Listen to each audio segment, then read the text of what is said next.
I'm really excited to have this all-star cast of organizers from around the country to be talking about what it takes to build power and win and reflect our values all at the same time.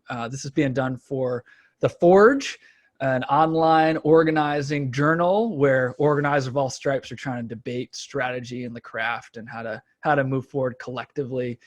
And we're just going to be, I was just thinking about what are the three toughest questions that we could possibly ask organizers that are about issues we're wrestling with every day. So we're going to start with just talking about what are the ups and downs of a lot of upwardly mobile white resistance folks coming into the movement, particularly since Trump.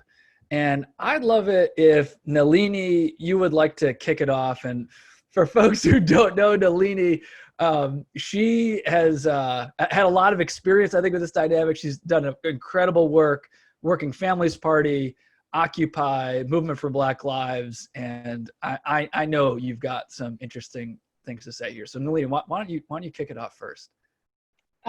Thanks, Ben. And of course you give me that question.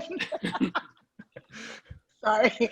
And those of you who don't know me, I do snort. But Nelini, and my daytime job is Director of Strategy at the Working Families Party. And I've thought a lot about white folks in the resistance, particularly post-Trump, and what that has brought. And I think it is there's been a lot of ups and downs. Like on one hand, we've seen mass mobilizations of people in the millions out on the streets, from Women's March to March for Our Lives, March for Science. Every month of the first 5 months of the Trump administration, there was a big mass march in DC, as well as in places across the country, in rural places, in small town communities. And what's been great is that a lot of people have been motivated and joined the resistance. And I think people were radicalized. People were able to meet newer concepts that they hadn't really been facing for a long time,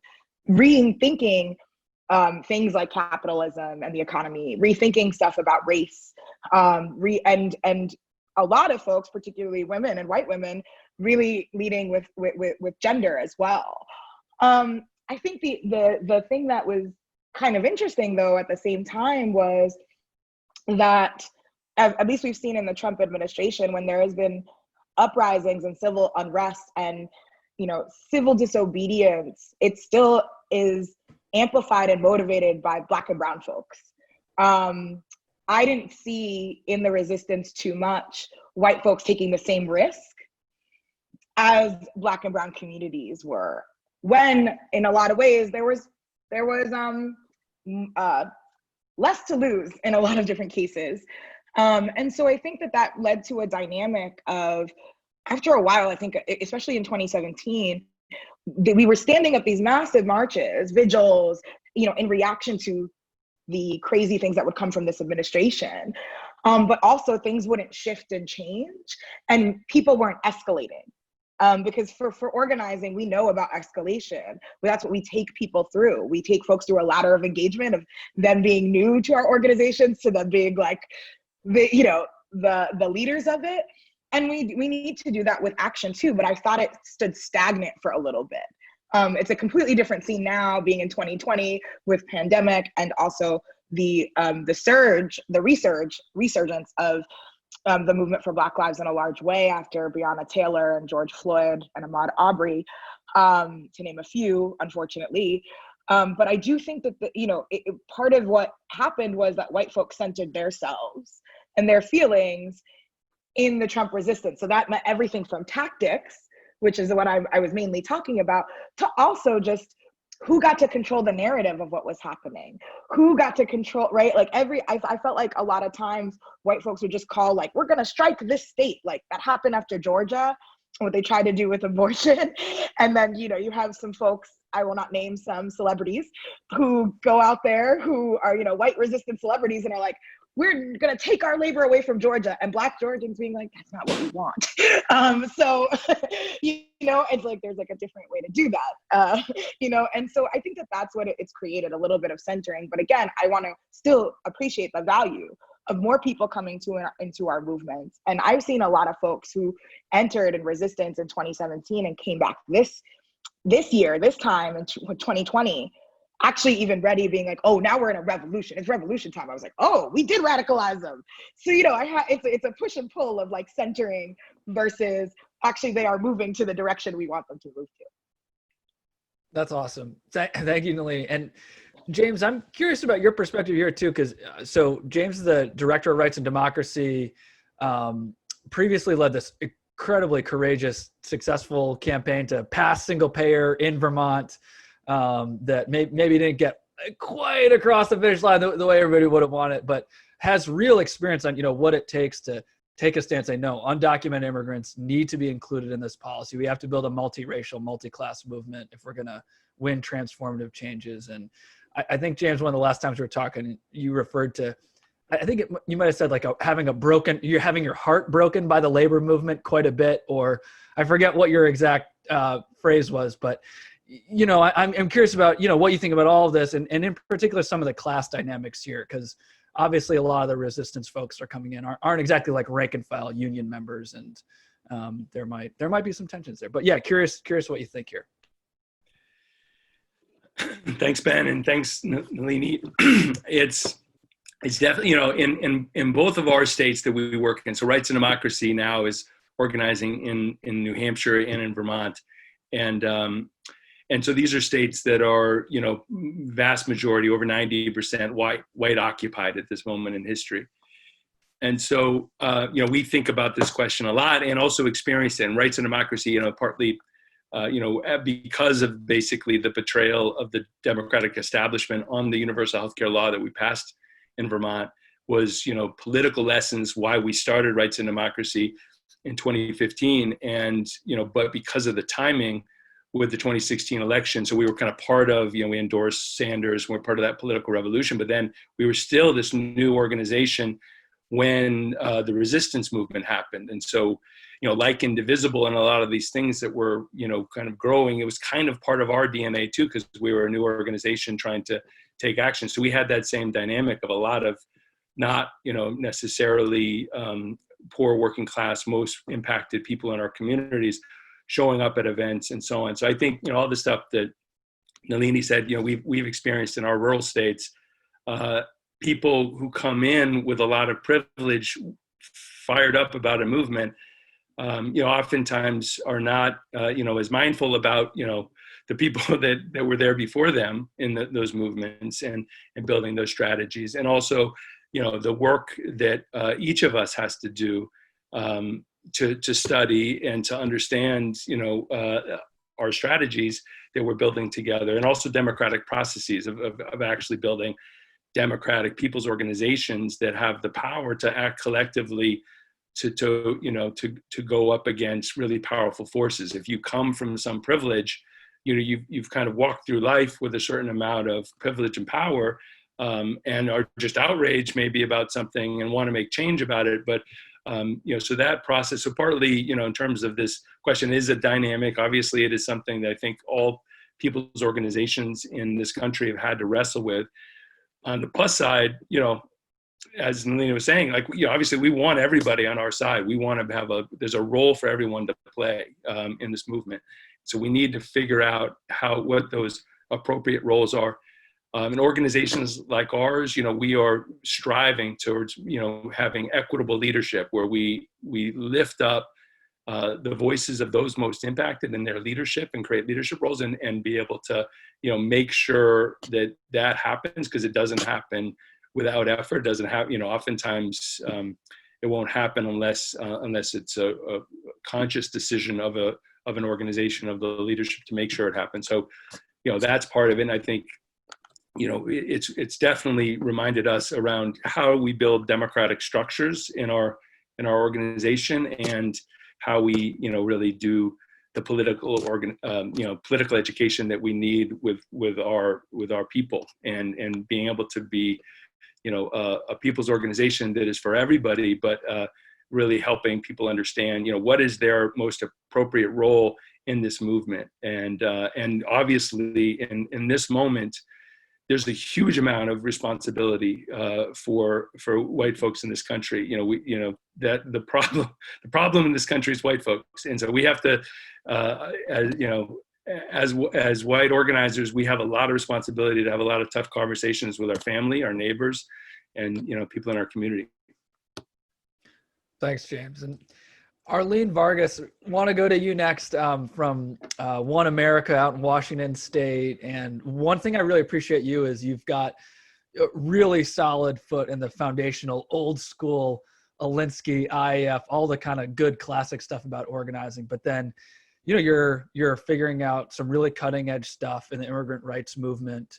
And, immigrant rights and attacks on immigrants have been one of the centerpieces of the Trump presidency, but might not necessarily be first on the list of priorities for what a lot of these folks are bringing in. So just curious, how this time has been for you. Yeah, thank you, Ben. I think it's been interesting to live now in Washington State, as I grew up in the East Coast and from New Jersey, and a lot of my organizing has been on the East Coast and coming from Washington, D.C. But what I do want to touch on around the white allies is that I am happy that they are, because I think the revolution first is internal. You got to deal with your own stuff first. And so I'm glad that there is this awakening, right? I've been talking to several white allies now, like, I didn't know that I could do this, right? I didn't know that I could be a person in the streets to talk about the things that I have suppressed at the kitchen table. But what I also see is a lack of relationship at times, of going out in the streets being enough when it's not. And so I think connecting the work that they are doing with authentic relationships that they should be building, especially in primarily white cities like Seattle, who weren't historically white, are so important. But I know that white allies necessarily don't jump into that work. And so that's pretty tough. So yes, we saw it, CHOP, right? Or the anarchist zone, as Nelini just pointed out, that we can't have that removed from the Central District, which was a primarily Black neighborhood. So where's that story going? And then I also think, like, in the immigrant rights movement, it brought up a big issue around our solidarity, right? Around the hard conversations that we had to have with ourselves, right? Because there's a lot of infighting that happens within our own communities as well. And we also had to face the mirror and hold it up for folks, and saying that sometimes we are our own worst enemy. And so those are hard conversations that we also had to have within the anti-Blackness, right? Within our Black immigrant brothers and sisters, that again really highlighted why relationships were important. Because just as white allies were in the streets, they themselves have to have authentic relationships and not shy away from it, but we ourselves do too. So just falling back on the principle of organizing, that it really is about relationship building, and not necessarily just about organizing tactics, because that's not necessarily how we win, right? It's not one off. And this is on the backs of others. It's not like this movement just suddenly appeared, which at times it seems like to white allies, it might be like, wow, I didn't know this until George Floyd was killed. Right? And that's not the case. We know that very true and well. And so that's why even when the revolution is internal first, you need to step out and build that relationship with folks first, in order to continue the movement. Awesome. Thanks, Arleen. And want to bring in Kendall here. And one of the things that's really impressive, I've learned so much from Kendall over the years. She did amazing work at Standing Rock and is at 350, has done training for grassroots environmental groups all over the country, and has really, I think lived in a lot of ways, kind of trying to bridge this connect between some predominantly white organizations that are trying to do good stuff, but then a lot of communities of color who are on the ground dealing with this reality, trying to figure out how to do transformative movement work. And so, yeah, Kendall, what are your thoughts here? Hey folks, happy to be here with you all. I have been resonating with a lot of what others have shared. I think the ups of more white folks being involved in our movements is that, we've seen a major surge of movement demands becoming popular and an increase in engagement and strategic capacity, and really seeing in real time BIPOC leadership being able to absorb and move folks in the direction to advance liberation. And I think that just has been incredible to watch in the, with the backdrop of fascism taking over. And I think the downside is what a lot of folks have been speaking to, all of the blind spots and white folks showing up and continuing to uphold white supremacy culture, perpetuating racism and sexism in our movements.